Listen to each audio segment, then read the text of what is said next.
నమస్కారం news 9 TV తెలుగుకి స్వాగతం. జగిత్యాలలో బరి తెగించిన రేషన్ మాఫియా, పేదల బియ్యం పందికొక్కుల పాలు, మట్టి చెత్త చెదారం మధ్య పంపిణీ, ప్రశ్నిస్తే సామాన్యులపై బెదిరింపులు, నిర్వాహకులకు కౌన్సిలర్ వత్తాసు, సివిల్ సప్లై అధికారులు నిద్రపోతున్నారా?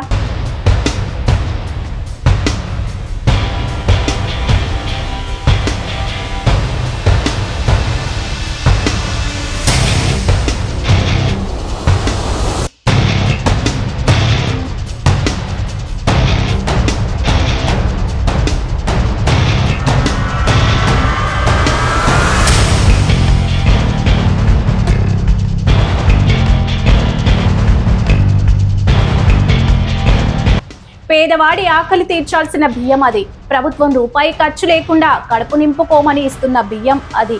కానీ అక్కడ మాత్రం ఆ బియ్యం మనుషులు తినేలా లేవు సరికదా, కనీసం పశువులు కూడా ముట్టుకోలేనంత దారుణంగా ఉన్నాయి. జగిత్యాల జిల్లా కేంద్రంలో మానవత్వం మంటగలిసిపోతుంది. రేషన్ డీలర్ల ఆగడాలకు అడ్డు అదుపు లేకుండా పోతుంది. పేదలకు పంచాల్సిన బియ్యం పందికొక్కులకు ఎలుకలకు నైవేద్యంగా మారుతున్నాయి. అపరిశుభ్రమైన వాతావరణం, చుట్టూ మట్టి కుప్పలు, కుళ్ళిన వాసన, దీని మధ్య బియ్యం పంపిణీ చేస్తూ పేదల ప్రాణాలతో చెలగాటమాడుతున్నారు. ఇదేం అన్యాయమని ప్రశ్నిస్తే సమాధానం చెప్పాల్సిన లోలు, విచక్షణ కోల్పోతున్నాయి. మీరెక్కడ చెప్పుకుంటారో చెప్పుకోండి, ఏం చేసుకుంటారో చేసుకోండి అంటూ ప్రజలను భయభ్రాంతులకు గురి చేస్తున్నారు.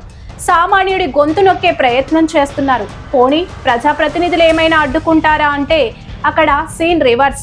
వార్డు కౌన్సిలర్ కూడా ఆ అక్రమార్కులకే వత్తాసు పలుకుతూ పేదలను నిలదీస్తుండడం చూస్తుంటే అక్కడ వ్యవస్థ ఎంతలా కుళ్ళిపోయిందో అర్థమవుతుంది. మా ప్రశ్న ఇది, అసలు సివిల్ సప్లై అధికారులు ఉన్నారా లేక ఏసీ గదుల్లో నిద్రపోతున్నారా?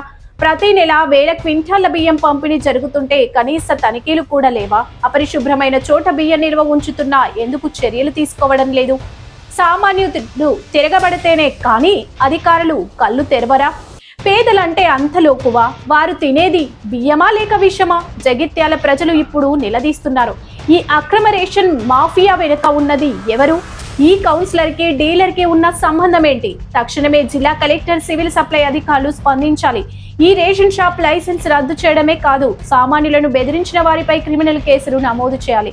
లేదంటే ఈ ఆగ్రహం రేషన్ షాప్ల ముందు ప్రజా ఉద్యమంగా మారుతుంది అనడంలో ఎలాంటి సందేహం లేదు. పేదవాడి కడుపు కొడితే కాలం ఊరుకోదు. జగిత్యాల ఘటనపై ఉన్నతాధికారులు స్పందించే వరకు మా పోరాటం ఆగదు. ఈ వార్తపై మరిన్ని అప్డేట్స్ కోసం చూస్తూనే ఉండండి న్యూస్ 9 టీవీ తెలుగు. జై హింద్.